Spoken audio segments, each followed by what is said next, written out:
to Couch Potato Diary. This is an instant reaction podcast after Canelo Alvarez picked up another unanimous decision win over Edgar Berlanga. My name is Peter Klein, and thank you very much for tuning in.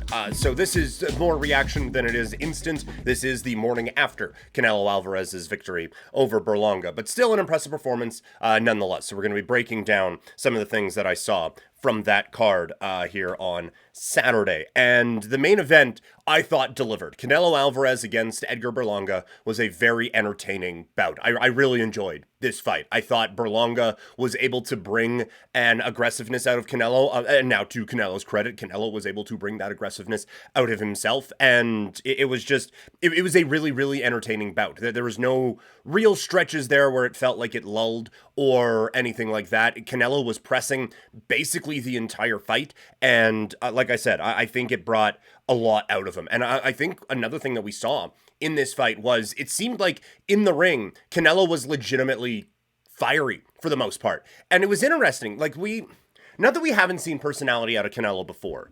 But it's oftentimes been a little bit more out of frustration or quite frankly anger at different times, whether it's frustration around a Gennady Golovkin situation or anger towards Oscar De La Hoya and some comments that are being made during the pre-fight lead up, and it looked like there was a little bit more of that. And you heard after, he was absolutely hearing the critics on this fight.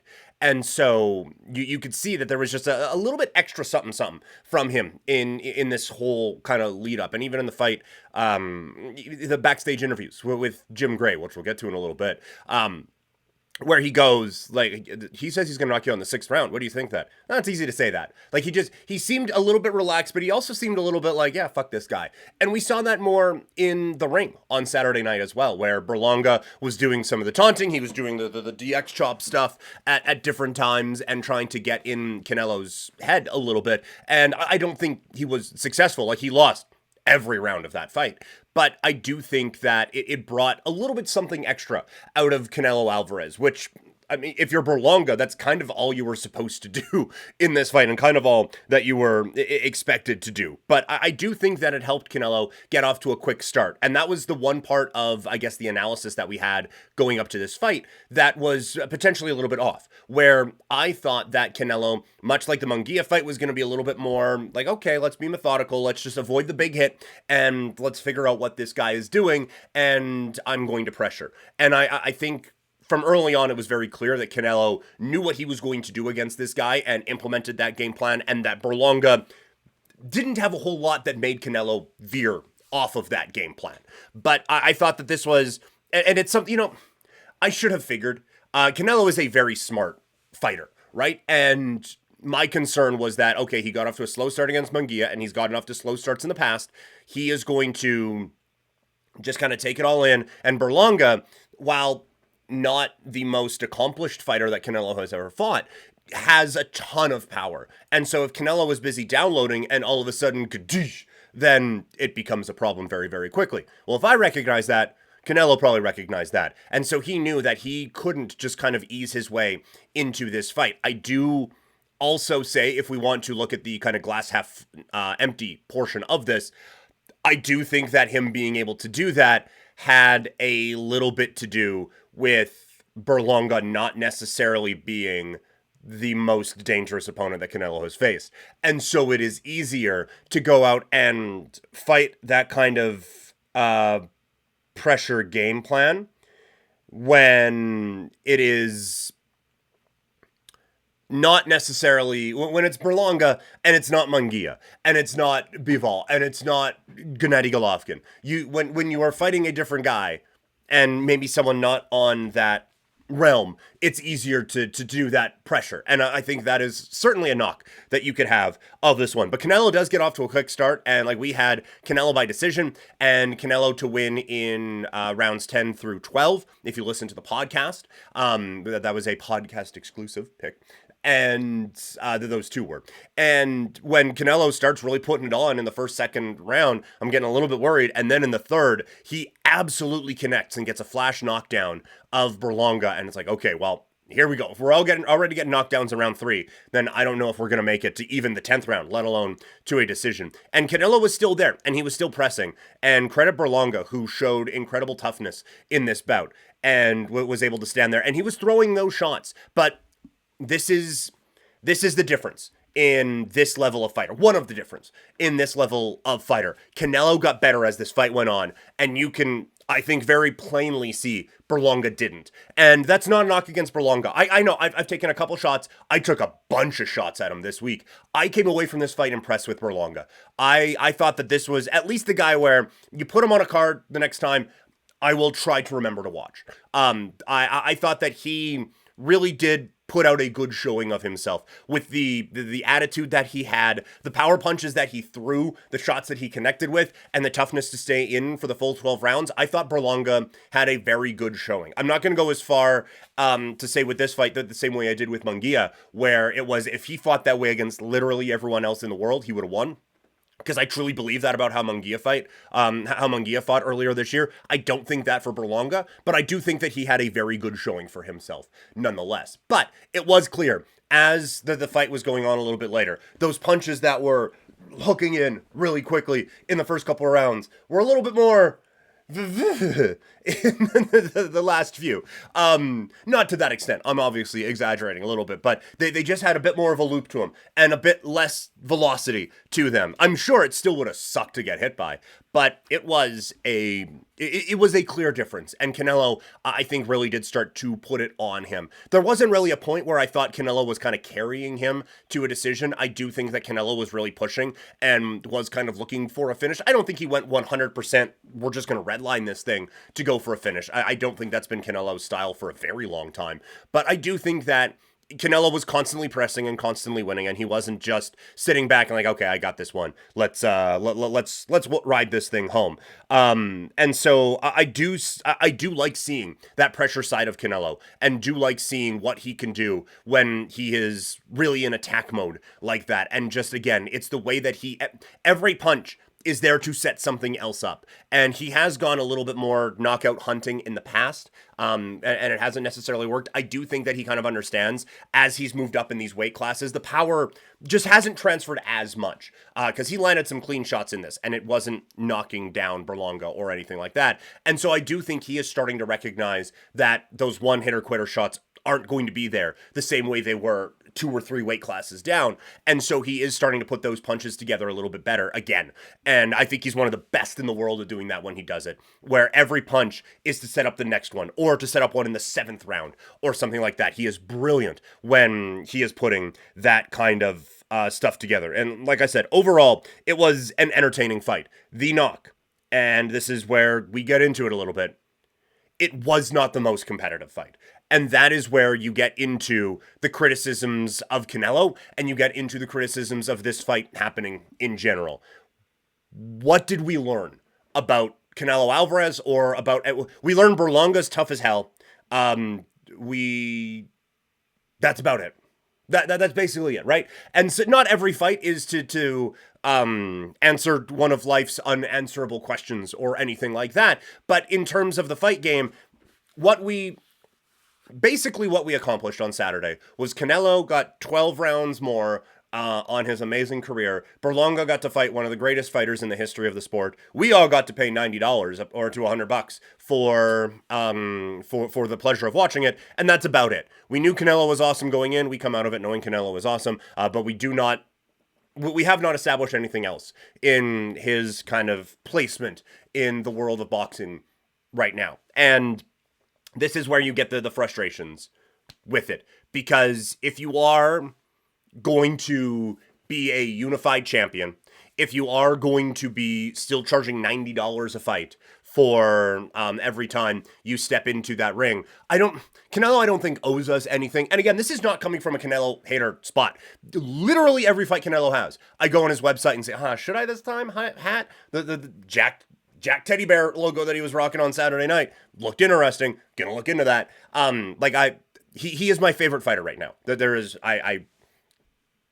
no other way for me to put it. One of my favorite fighters of all time, and without a doubt, my favorite fighter of this current era. in the sport of boxing. So this is not coming from a Canelo hater standpoint. And again, he does not have anything to prove. However, if you are still, like I said, going to be charging people $90, and I know it's a joke, but in this economy, and you are going to be a unified champion, I do think that there is at least a bit of responsibility to not fight the 8th ranked super middleweight in the world in one of the 2 times you step into the ring this year.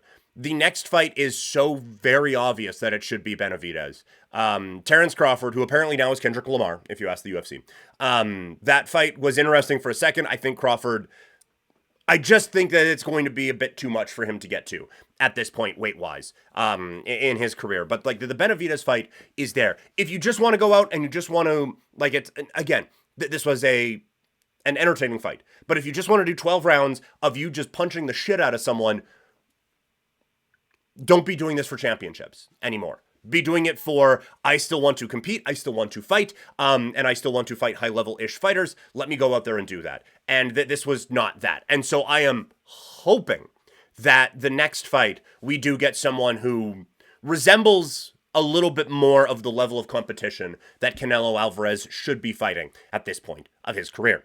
Speaking of guys who Canelo has fought, there was one of them on the undercard. Let's look at some of the undercard fights here before we call it a show. Erislandy Lara against Danny Garcia. This was a really disappointing bout. A couple of guys who, like I said, like this isn't just a throwaway fight on an undercard. Like these are 2 names who are going to bring it. And I was right. They were definitely names. But this fight sucked. And I think they said on the commentary, and again, we'll get to the commentary in a second. I was watching on the Amazon side.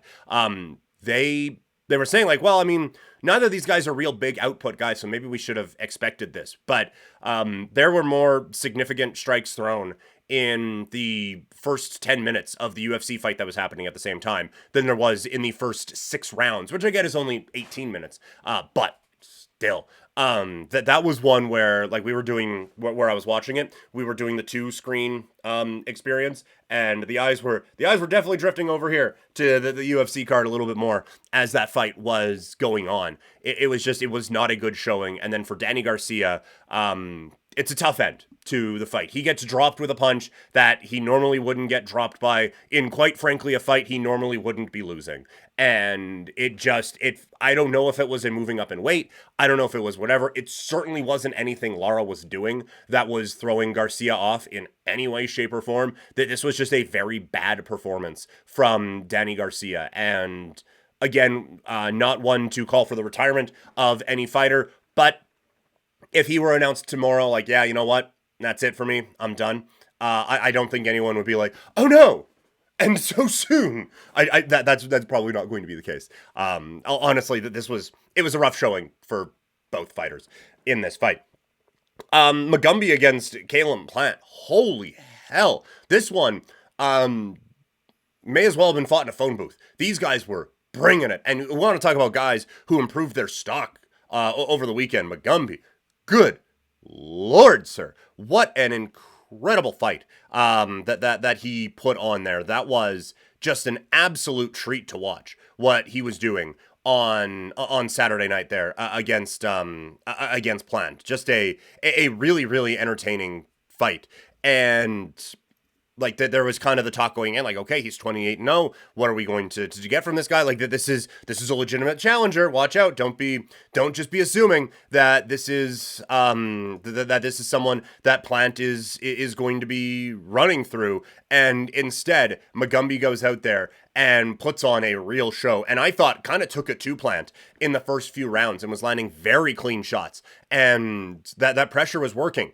And then again, it's kind of the story of the night. That championship pedigree comes around. Plant isn't one of the best fighters in the world, but he is in kind of that next tier in his weight classes that he has fought in the past. And he showed that, where, okay, this is what this guy is doing. Now it is my turn. And he started to dictate the pace as this fight went on, landing some very, very clean shots. And then finally in the 9th round, that flourish that puts a wrap on it. I do have a bit of a disagreement with the stoppage. I think that you could, like, it's a weird spot. Like, I wish you could just say, hey, we're counting this as a knockdown. Like, that this isn't the end of the fight, but he's knocked down. I know he's standing, but he's in the ropes and he's caught and it's not working for him. So can we just call this a knockdown and just give him 8? And I get that that is now getting into very dangerous territory of more brain damage than maybe is necessarily required. But I don't think Magumby was like fully out there.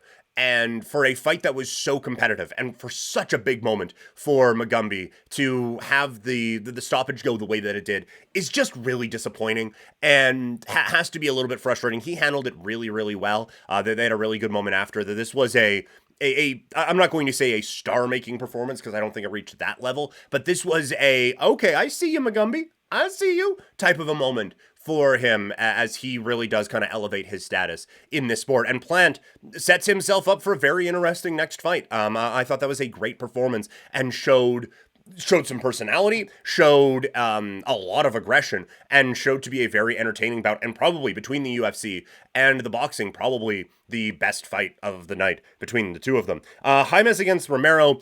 Jaimes just wasn't ready for this level. 24 years old, I believe. Well, I'm pretty 24, 25. But he was undefeated at 24-0 coming into this fight. And this was supposed to be a big kind of step up for him and kind of a highlight of like, okay, this is one of the next ones to watch out for. And he never really got into that gear. And Romero came in and kind of just dictated everything to him. And it was aggressive for sure, but it wasn't aggressive in a way that was impenetrable, you know? Like it was in his face and he was coming forward and he was landing some big power shots. A, there wasn't a whole lot of setup to them. And B, it wasn't like he was like, where am I going to be? Where am I going to be? He was entirely hittable that whole fight. And Jaimes, just for whatever reason, couldn't pull the trigger in that one. So that was really disappointing. But this is where it kind of transitions into the production of the night. And I went back and watched the highlights this morning. I was like, did we have not the right broadcast? Was basically what it looked like. And it turns out, yes, that is accurate. We tried to order it on DAZN. It didn't work for whatever reason. So we ordered it through, out here based in Canada, we ordered it through the cable box. And so we got what I believe was the Amazon broadcast. And actually, like, it doesn't take much they were promoting the Amazon fight, the free one coming up next, the whole night. And not the shitload of things that are coming up on DAZN. So putting that together, I'm pretty sure we got the Amazon pay-per-view. And it was dreadful from a production standpoint. The highlight, and I want to get this out of the way quickly. The highlight was Mauro Ranallo, who is awesome and continues to be an incredible voice in this sport. And I wish he was on my screen more when it came to those sorts of things. Because he is amazing. There were a couple of times where I think he got very frustrated with who he was working with because it was very obvious as it was going on that this was the perceived B team of the evening. And Mauro, I do think at points kind of treated his colleagues as such. But overall, Mauro was great. But the commentary in this fight was so strange and so just aggressively negative toward Romero, where they were talking, like, they basically called him an idiot for most of the fight. As, oh, well, his chin's too high. He doesn't, not exactly known for his high fight IQ, is he? Like, they're basically like, yeah, I don't know how he tied his shoes to get out here. And he is fighting with the aggression and the style of a 5-year-old child. I don't know how he is possibly winning. And then by the 8th round, it's like, yeah, he's going to win. I guess that's going to be it. And they started talking about how bad Jaimes was for losing to the guy. So I don't know if Romero like walked into the fighter meeting with the broadcasters and just pooped on all of them or what happened, but they were outwardly negative and bordering on bullying this guy on the broadcast. But that was just the beginning of some real issues with the broadcast last night. The show starts and we're doing it's the hype package. It's Mexico against Puerto Rico, which admittedly, as a white Canadian, I was unaware that this was a great and storied boxing rivalry. I am aware that they have had fighters of both nationalities fight each other before. I didn't realize that transferred into a blood hate that they had that led to this great September night and a conquering for the Mexican hero. But anyway, that's how they're hyping it up. And we get the dramatic music and the voice guy getting us ready for Saturday night for Canelo Alvarez taking on... Because then the sound cut out. And so we got Berlanga, and he's looking serious with no music playing at all. And then it's like, wow, are we doing like a, I'm gonna let the beat drop.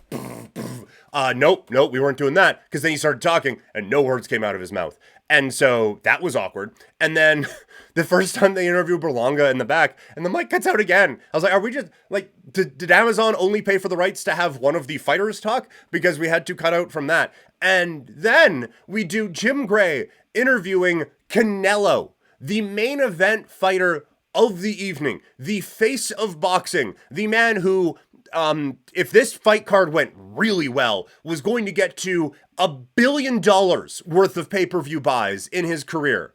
And we'll get to that absolutely in his next fight. The face of the sport. We're interviewing him in the back, and Jim Gray goes, Canelo, this is a big night for you. No, I want to do that again. Canelo, this is a big night for you. And that's no shit to Jim Gray. I've been there, right? Like, look, you guys have been watching me talk live, well, not live, but you guys have been watching me talk uninterrupted for 21 minutes. There's a few times where probably if I wanted to, we could have done stop and start and let's do this over again. That's the point of not doing it fucking live and recording it, is that you can kind of make it as perfect as you want. So make it as perfect as you want. Chop it. I just thought the whole night there was production issues. The broadcast team was at best. And it was just, it felt like a B product. And so to see in the morning, to go back and watch the highlights, and it's like, oh yeah, no, we didn't get the DAZN broadcast out of this. We got the Amazon one. That's fine. If you want an A team and a B team, whatever, fine. Go knock your socks off. Feels dumb to me, but go on and do it, man. At the same time, it better be good, because I wasn't paying any different for the DAZN one or for the Amazon one. It was $89.99 for both. And so if we're talking about spending this kind of money, again, in this economy, the product needs to be there. And last night, Amazon fell significantly short of what that product needed to be. So hopefully it gets better, because that was abysmal last night.